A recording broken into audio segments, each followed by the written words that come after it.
asalaamaaleykum monsieur Pape Béranger Ngom je rappelle que yaay président AFOR tey ñu dalal jàmm première question mu nag mooy remaniement ministériel bi nga xamante barki démb opéré nañ ko fii Sénégal la mooy sa analyse si loolu. waaw gannaaw ba ñu sant yàlla. ce que le président de la République a fait engage d'abord sa personne mais aussi il l'a fait je crois pour l'intérêt de la nation. Pour l'intérêt de tous les Sénégalais. Si le président de la République dit aux gens que ne damay def dialogue national kaay leen ñun ñëpp ñu toog waxtaan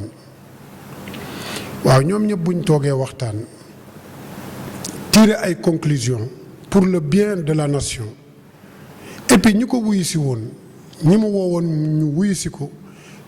je les appelle des républicains. Un républicain c'est quoi? C'est d'abord aimer son pays et aimer son peuple. boo mënee apporter ta pierre à l'édifice président de la République jugé ne ànd ak yow liggéey njëriñu réew mi la njëriñu askan wi la mais pourquoi pas man je trouve que le remaniement ministériel je pense que lu baax la c'est beaucoup de Sénégalais attendaient ça parce que nag am na ci secteur yi nag yoo xamante ne yu bëri dafa sooxe woon bon bu président gisee ne mu def remaniement dina indiwaat une nouvelle donne du 109 dina relancer waat économie bi c'est la seule personne habilitée à le faire il l'a fait donc man je trouve que c'est bien maintenant sur le cas Idrissa Seck parce que bien entendu ça fait l'actualité tous les Sénégalais en parlent mais Idrissa Seck c'est un homme d'abord intègre mature libre de prendre le choix qu'il veut il a choisi d'aller avec le président de la République mais on lui laisse ce choix le président de la République aussi en retour a choisi de lui tendre la main pour travailler avec lui mais je ne vois pas de problème à ce niveau-là.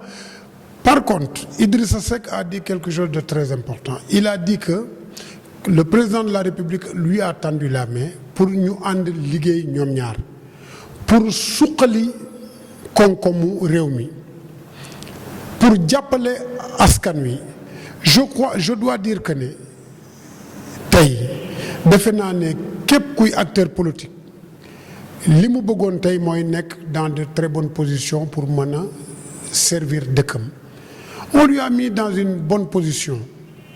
donc je crois que c'est la seule personne aujourd'hui qui doit faire preuve ci nomination bi ñu ko jox ak poste bi ñu ko jox ndax mu doxal loo xamante ne tey sénégalais yi liñ doon xaar ci moom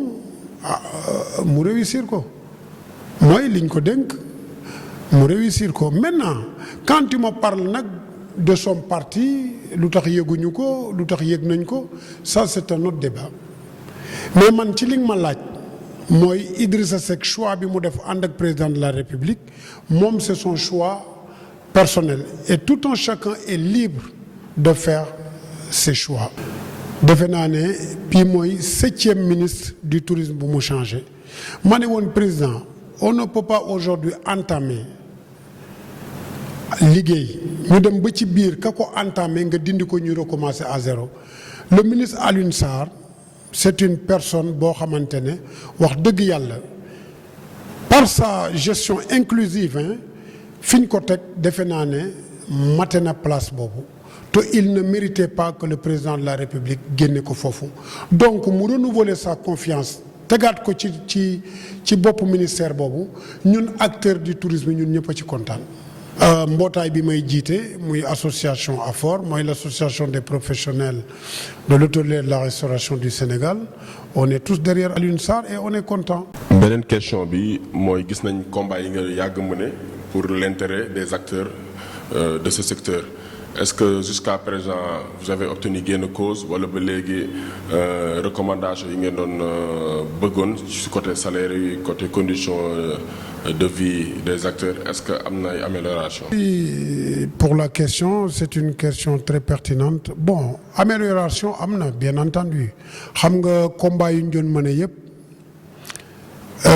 c'est vraiment dañ ko doon mëne pour njëriñu liggéeykat bi ci entreprise respective yi ku ci nekk di liggéey parce que en général li fi naroon a am tey bu ma jógul woon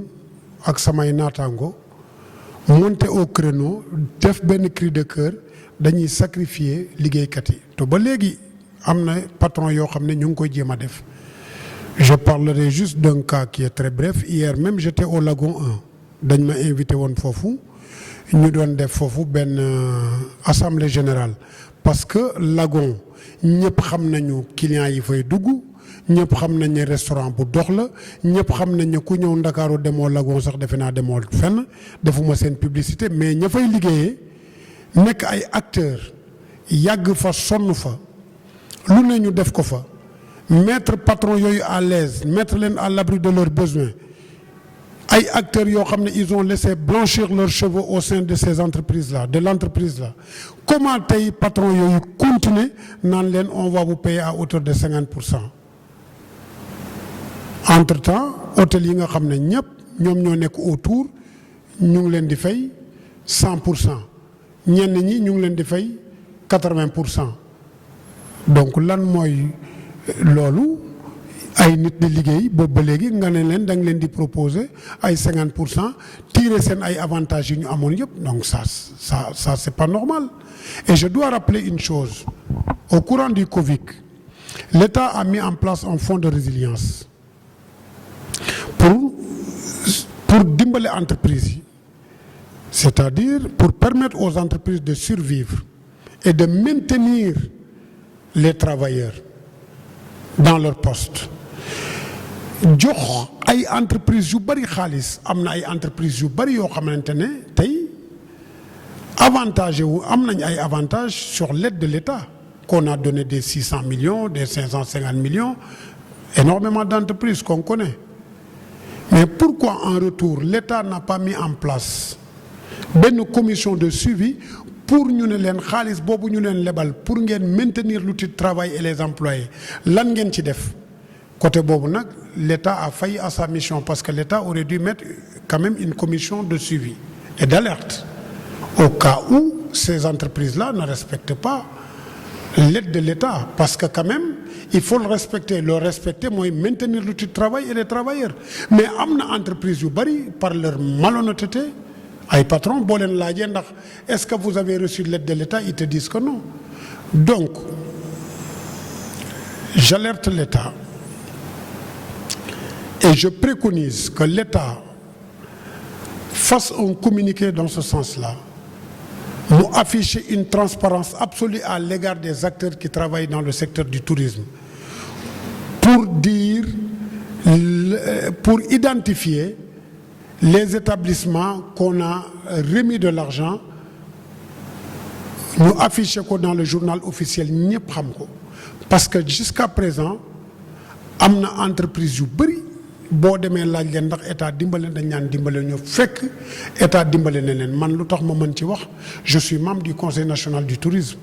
donc xam naa lu bari je suis également le président de la corporation hôtelier de l'AFOR qui regroupe tous les acteurs du secteur du tourisme donc am naa foo xamante ne sama loxo mën na fa àgg pour ma xam donc xam naa entreprise yi ñu jox que ces patrons-là arrêtent bi le président de la République woote à Diamniadio pour le plan de relance du secteur privé mais tu les entends parler sur rien du tout ils n'ont aucune perspective à dégager ou à montrer au chef de l'État à part de se remplir les poches loo wax ñu ne dañoo daanu on a perdu ci on a perdu là on a perdu et ça c'est pas normal tout ce qu'ils ont dit du début à la fin on les a démontré techniquement que c'était faux quand on nous parle de Mbour on a perdu 1137 emplois dem leen ci inspection du travail à Mbour, ils n'ont même pas enregistré 1000 permanents amu fa. On te parle de plus de 200 milliards de pertes. Un secteur qui génère 430 milliards par an, comment il peut perdre 200 milliards? Comment les entreprises peuvent perdre 200 milliards? C'est aberrant, c'est déplorable. Ba pare biñ koy wax,